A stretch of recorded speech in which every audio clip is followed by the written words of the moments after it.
la nota tal cual como le dice La Nación, dice los secretos de River Plate para ser el club con mayor convocatoria de la FIFA, en ese sentido, a través de la inteligencia artificial. Para eso estamos en comunicación con una experta que es con Camila Manera. ¿Qué tal, Camila?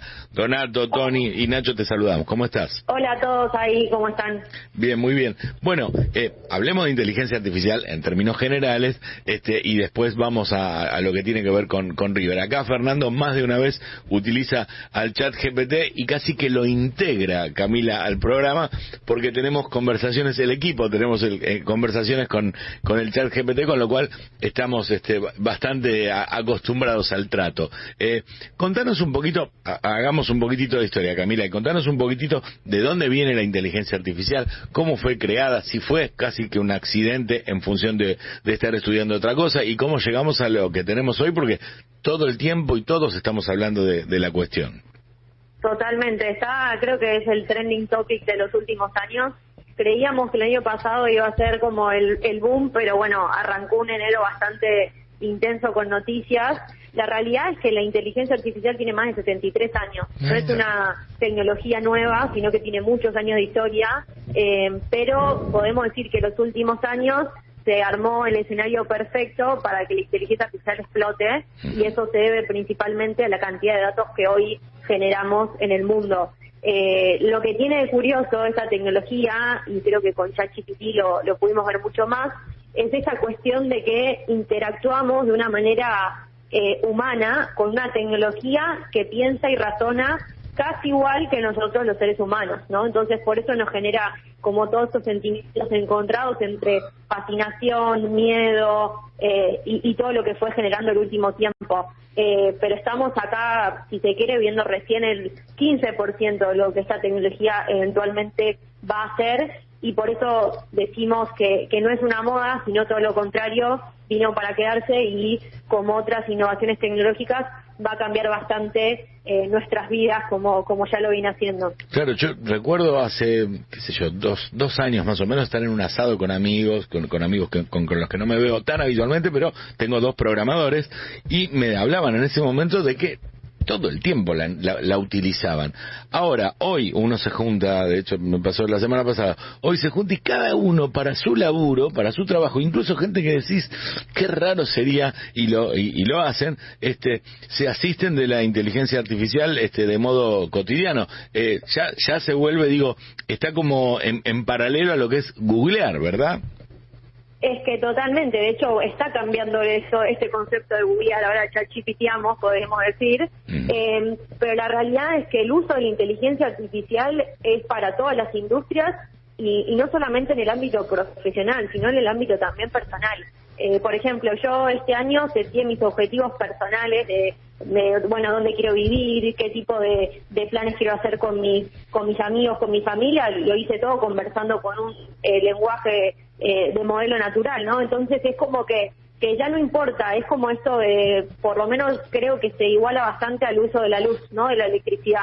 Es algo que está en todos lados, que es difícil percibirle el valor, pero que se instala efectivamente en todo nuestro día a día y en todo lo que hacemos, porque nosotros usamos Waze, Google Maps, usamos Netflix, usamos Spotify.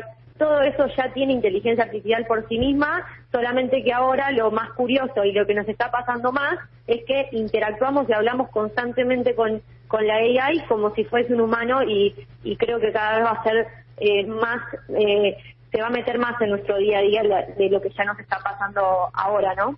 Camila Antonio te pregunta, ¿cómo estás? Buenos días. Hola, Antonio. Diste un dato recién que me hizo agarrar casi piel de gallina, porque dijiste la inteligencia artificial está creada hace 73 años, yo tengo 76, o sea que se creó cuando yo tenía 3, y yo recién me enteré hace 2 años lo que era la inteligencia artificial. Entonces la pregunta sería, ¿es un problema mío de falta de haberme conectado, de los que me educaron cuando yo estaba en la escuela primaria, en la secundaria o en la universidad? ¿Por dónde pasa el problema que la gente no tenía? Empezó la inteligencia artificial a conocerse hace 2 o 3 años. Totalmente, Antonio. El problema efectivamente no es tuyo, para nada, pero bueno, lo que pasa con estas tecnologías es que se inventan hace muchos años pero hasta que nosotros no nos damos cuenta o no somos conscientes. Nosotros, por ejemplo, yo vengo trabajando en inteligencia artificial hace muchos años y ya venía hablando de la importancia de entender de qué se trata, de cómo usarlo, pero hasta que no se lanzó ChatGPT y el mundo enloqueció, era muy difícil que nos escuchen de que iba a venir una tecnología que iba a cambiar la forma en la que trabajamos y en la forma en la que nos relacionamos. Es como que a veces, y por eso yo hablo mucho de la parte también humana, nosotros como seres humanos necesitamos como estar con el problema en la mano para eventualmente resolverlo, ¿no? Es como que ya se sabía, ya venimos hablando hace mucho también de los datos, de la importancia de la generación de datos, de cómo esto va a cambiar nuestras rutinas y nuestras vidas, pero hasta que no nos encontramos con el problema en la mano, nos pasó que no lo pudimos resolver. Por eso también hoy muchas empresas también están sufriendo esto, porque se encontraron con el problema una vez que ya había pasado, ¿no? Cuando en realidad lo podríamos haber prevenido y podríamos haber trabajado en un desarrollo y en una reconversión de un montón de perfiles que eventualmente por la inteligencia artificial van a modificarse mucho el día a día laboral. Y Camila, te pregunto con respecto a esto que estás diciendo, ¿en qué empresas que nosotros tal vez ni nos imaginamos se está usando la inteligencia artificial?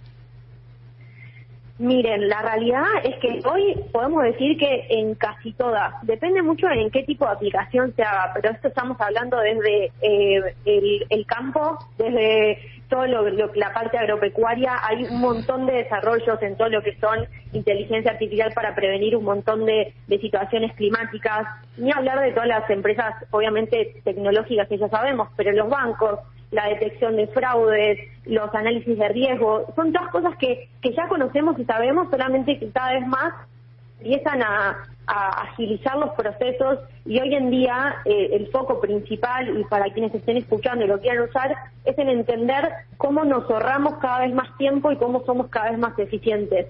Hoy el impacto de la inteligencia artificial se mide por dos métricas principales. Por un lado, la eficiencia de costos, y por otro lado, cuánto tiempo nos ahorramos y cuán más productivos somos. La lucha, o si se quiere, como el momento en el que estamos ahora, es en ser el humano más eficiente posible y cómo estamos acortando todo el tiempo las distancias, porque el tiempo es cada vez menos y cada vez hay que hacer más cosas, ¿no? Entonces, ahí es donde principalmente hoy se está viendo y se está midiendo el impacto de la tecnología y el uso. Y esto no solamente es en base a los usuarios o los clientes finales, sino todos los profesionales que trabajan en las empresas hoy ya usan un stack tecnológico con muchas herramientas de inteligencia artificial para que su día sea lo más productivo y lo más eficiente posible. Y sabemos que te has vinculado con el tema del fútbol profesional, con la AFA, y uno le costaría pensar en la inteligencia artificial como una herramienta, porque desde hace cientos de años vemos el fútbol de una sola forma. Claro, claro. ¿Dónde entra la inteligencia artificial en el deporte? Hoy en el deporte, una de las aplicaciones que más se está utilizando es todo lo que es la eficiencia de la performance de los jugadores, ¿no? Desde cómo se mide, cómo están desde lo físico, cómo están jugando, los tipos de pases, la aceleración. Hay millones de métricas que hoy se miden para entender cuán bien o no está un jugador en cada contexto, cómo los jugadores se adaptan entre sí, obviamente todo lo que es la predicción de resultados también, y está muy también abocado todo lo que es la salud, ¿no? La prevención de lesiones, también cómo se puede mejorar, ¿no? Teniendo algunas métricas, algunos parámetros, si un jugador debe frenar, porque eso podría llevarlo a una eventual lesión, ¿no? Hoy en el deporte, y más que nada en el fútbol, está enfocado en eso, ¿no? En cómo nos anticipamos a un montón de situaciones que cuando después suceden, sabemos que es un problema muy grande para la estructura del equipo y también, por supuesto, del otro lado, la persona que se termina lesionando por algo que eventualmente sabía que se podía prevenir y no suceder. Camila, yo soy muy futbolero y de hace... No de River. Y de River, sí, por supuesto. Me hice socio de River me hicieron casi cuando se inventó la inteligencia artificial, porque tengo más de 70 años de socio. Pero voy a lo siguiente. Hasta hace un tiempo, desde hace 3, 4, 5 años, todos los jugadores salen con un chaleco abajo de la camiseta con un chip. Y yo tenía la idea que ese chip era para el entrenador, para ver cuántos pases dio bien. Ahora, por lo que acabas de decir, más que para el entrenador, todo esto es para el cuerpo médico del club, ¿o me equivoco? Totalmente. Y también es un buen caso el que traes, porque durante muchos años, los últimos años, estuvimos viendo el tema de los chalecos, ¿no? Estas como si fuesen corpiños que se ponen los jugadores, sí. Y se le miden un montón de cuestiones para entender la aceleración cardíacamente cómo está, y un montón de métricas que son importantes para entender cómo está el jugador. Pero ahora, con el tema del tracking óptico, ya no se van a usar más los chalecos, sino que directamente por la cámara se va a poder localizar dónde está el jugador y tener las mismas métricas sin necesidad de que esa persona se ponga un chaleco o algo en el cuerpo. Entonces, esto también es parte de la evolución que vemos con la inteligencia artificial, porque a través de la grabación típica del partido, ya sea de una cámara, te diría desde un celular, smartphone o cámara de televisión, ya se puede sacar las mismas métricas que si el jugador tiene algo en el cuerpo directamente. Y bueno, esto también va a cambiar bastante las reglas del juego, porque no solamente uno va a poder ver de sus propios jugadores, sino que va a poder ver de sus contrincantes. Camila, es sumamente interesante. Hablábamos de lo que nos estás contando, hablábamos de Big Data hace unos años, hoy estamos hablando de la maximización de la utilización de esa Big Data. A lo que voy es, en términos general, porque estamos hablando también en la nota de La Nación cuando se habla de River y las métricas que tienen que ver con el ausentismo, con un manejo de información enorme a la hora de vender entradas incluso. Lo que digo es, ¿cómo ves vos esto es casi que conceptual y filosófico para preguntarte? ¿Cómo ves vos la competencia de los humanos en tanto nos estamos asistiendo de tantas cuestiones que hace unos años se podía confundir con inteligencia humana? Si yo tenía tanto manejo de información, hace unos años cualquiera podía decir qué tipo inteligente. Hoy día estamos compitiendo y digamos que esa competencia se apoya en cuánto nos asistimos de la inteligencia artificial. ¿Qué le queda al humano para el futuro, para lo que viene en tu visión, Camila? Es un hermoso debate que creo que podríamos estar muchas horas debatiendo y nos llevaría un montón de conclusiones, pero por lo menos yo lo que creo es que estamos en el momento donde nos estamos encontrando y cuestionando cada uno de nosotros qué nos hace diferentes a una máquina, qué nos hace más inteligentes que una máquina y qué nos diferencia como seres humanos también. Es como que a mí cuando me preguntan qué trabajo tengo que hacer en los próximos años con el avance de inteligencia artificial, por lo menos yo lo que recomiendo es cualquier cosa que te vuelva a lo humano y que te diferencie de un trabajo que podría hacer cualquier otra persona, ¿no? Entonces, estamos todos en esa búsqueda, ¿no? Perfecto. En encontrar qué nos hace únicos, qué nos hace diferentes, y cosas que por ahí podemos hacer 10 personas, bueno, ¿cómo me destaco?